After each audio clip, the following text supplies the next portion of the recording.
let's talk about trauma. You know what? A lot of people that did not experience trauma, yung mga hindi nila naranasan yung totoong trauma. Kasi yung trauma parang para yung multo. Para yung multo na kasama mo palagi. Hindi mo nakikita. Yung alam mo ng gusto mo nang matapos yung lahat. Pero parang nandiyan siya. Parang nakabantay sa'yo palagi. Tapos parang, that's the thing that it keeps holding you back for moving forward. Tapos, ang daming tao na lagi nila sinasabi, hayaan mo na, ganyan-ganyan, move on na lang. Pero, suppression of trauma in avoiding to process your trauma cannot really help you to grow. Kasi, kung hindi mo naman i-acknowledge yung nangyari sa'yo, hindi mo naman makikilala yung sarili mo eh. Running away from all the things that hurt you, it's just only putting yourself to a place where you not really belong. Like parang ako, for example, because I had a trauma. Someone attacked my sanity and all. So, hindi ko naman gusto maging avoidant eh. Hindi ko naman gustong i-isolate yung sarili ko. It's just that happened, the attack is really hard. The attack is so powerful. To the point na sasabihin sa'yo na 29 ka pa lang, para ka ng 50 years old. Walang kwenta yung buhay mo. Ganon. So, that word, that they're putting into you, diba?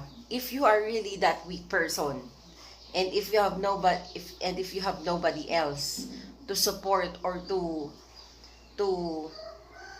strengthen you with that kind of circumstances, talagang masisira ka eh. Kasi talagang i-embed or ilalagay sa pagkatao mo that sa utak mo na a lot of negative talks, a lot of negative. So it will really affect your mental health and your confidence and all. So, you know what?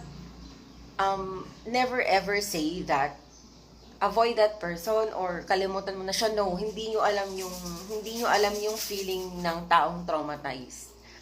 Never ever say that. Kasi instead of helping them,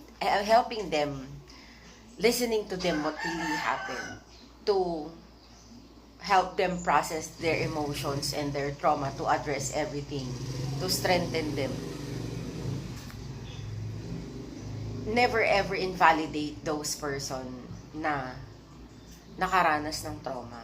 Kasi isolation, suppression and avoidance, running away from everything that happened to you, eventually it will hit you back as well. It will boils down na parang if there are circumstances that triggers you through words, through actions, akala mo okay ka na eh, di ba? Akala mo okay ka na. You really thought that you were okay. Pero dahil nga hindi mo siya pinrases, you were not strong enough to face that kind. So, tinago mo ng tinago. Or parang you just hide it and you just run away from it and escape from it. And then parang akala mo, so, binaliwala mo siya. Hindi mo totoong, it already lead you to self-destruction and the people that you really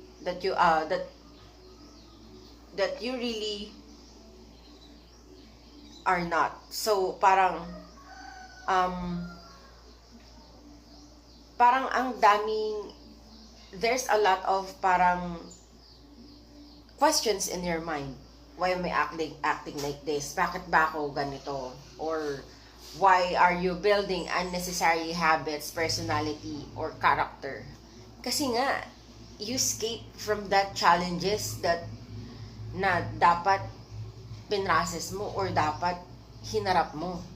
Kasi it already destroys or it already affects your growth development and your character development.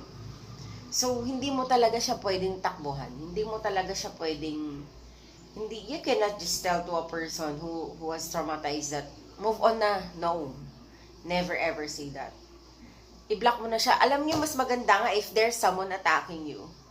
Harapin mo, practice your mind with that kind of circumstances, with that kind of situation, how they put you down, and then palakasin yung sarili mo. And then get a motivation from it. Kasi, when you are already strong enough to face those kind of circumstances and struggles and those person who is trying to put you down, you will be more powerful and fearless with everything what you do.